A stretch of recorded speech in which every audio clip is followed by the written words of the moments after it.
Alright, so we've looked at what a system of equations is. We've also done an example of solving by graphing. Now we're going to solve by the method that's called substitution. And the substitution method is literally what it says it is. You are going to be substituting one equation inside the other equation. So let's show you how that works. We have our first equation here, which is 2x minus 3y equals negative 6. You can solve this for any of the variables you want to. Sometimes it becomes a little bit easier to solve for y because we just get used to doing that with the graphing. So let's move the 2x over to the other side by saying negative 3y equals negative 2x minus 6.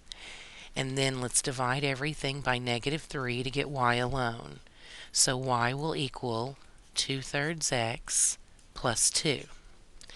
Now if this is what y equals, didn't circle there, did it? If that is what y actually equals, we should be able to plug that in place of y in the second equation. So our second equation says negative 8x plus 3 times y. But we now know that y is actually 2/3 x plus 2. And then that is supposed to equal 3. Now we can solve this equation because we only have one variable to solve for. So we'll have negative 8x plus 3 times 2/3 x. Well, our 3's would cancel, and we would have 2x. And then 3 times positive 2 would be plus 6 equals 3. And then when we combine like terms, we have negative 6x plus 6 equals 3.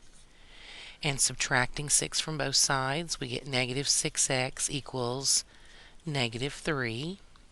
And then dividing both sides by negative 6, we get x equals negative 3 divided by negative 6 would be 1/2 when we simplify it, right? Because 3 over 6 would reduce down to 1/2.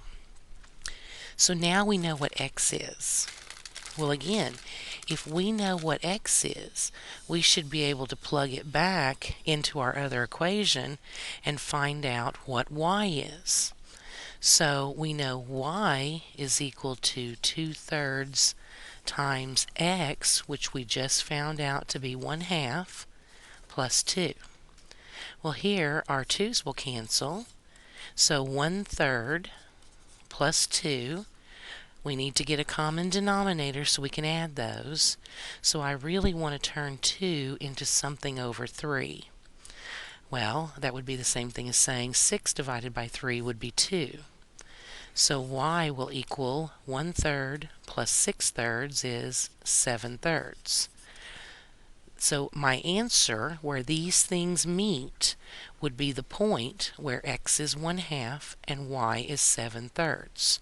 So this would be my solution to the system.